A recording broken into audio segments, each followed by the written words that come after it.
Good afternoon, everyone. Lovely to see you all, lovely to be here.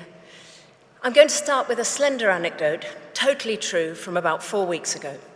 It was early evening, and I was on a packed 19 bus in London, standing over a young man and a young woman. They were sitting beside each other, both gazing at their smartphones. Nothing unusual about this, of course. They were both attractive, smartly dressed, professional-looking, around the same age.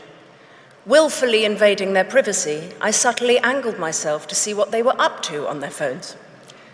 They were each on dating apps, reading the profiles of men and women who presented as extremely similar to the two of them. Completely true. Our bus reached Piccadilly Circus, and both happened to alight at this stop. I watched the two of them as they walked away from each other, one towards Shaftesbury Avenue and the other towards St. James's. I don't need to labour the point of what I witnessed with this couple never to be. They were side by side, both seeking companionship or love. Social media is described as a great connecting force, and it can be a wonderful thing. But when we stop noticing people in our immediate surroundings in favour of the swirling masses online, I don't think of it in quite such a warm, fuzzy glow. Whether it's my young couple from the bus, teens alone in their bedrooms glued to hours of futile or dangerous rubbish, parents scrolling on their phones while their babies try in vain to catch their eye, or toddlers given Siri voice companions in nurseries, none of these newly acquired habits seem to bode well for our collective spiritual flourishing. The disintegration of adult society and the loneliness of our elderly population is bleak enough. But the digital destruction of childhood is a crisis we must face if we're to have an alliance of remotely functioning citizens, let alone responsible ones. I visited schools up and down the country, and too often I saw children distracted in classrooms, yet silent in playgrounds. Screens were taking their attention away from their teachers during lessons and away from each other during break time. I also observed children in general becoming a different species. The raucous exuberance of youth was being replaced with an anxious, irritable insularity, which was disturbing to see. Looking back, I cherish the very analogue form of education that I received and the very human connection with my beloved teachers. It's been one of the greatest gifts of my life, and I want all children to be able to focus, to acquire knowledge, and to achieve their maximum potential.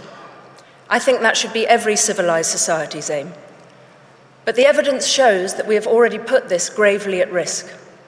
We left the doors to our children's classrooms, their bedrooms, and their minds wide open to the world. Perhaps we thought we were giving children the right to access everything which might be good out there, but instead we've given everyone else, the good and the bad, access to our children. In the decade up to 2020, the suicide rate for younger teens increased by 167% among girls and 91% among boys. Hospital admissions for children with eating disorders in the UK have risen sixfold in a decade, the contagious influence of social media cited as a major factor. And 2022 saw a 500% increase of self-harming among teens over the past 9 years. In a British study last year, researchers found that 1 in 3 children are now short-sighted. Myopia is predicted to affect nearly 1 billion children around the world by 2050.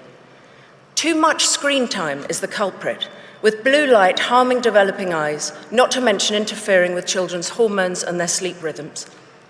Spending time outside can be preventative for myopia, yet screens suck children indoors more than in any previous generation. And we should inspire generations of children to love, honour and cherish books.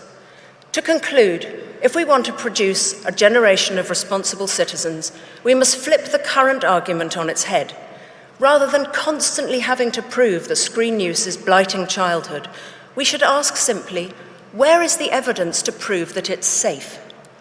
If we take these brave steps, I believe we can veer away from catastrophe, return childhood to our young, and light the way to a hopeful future. Thank you.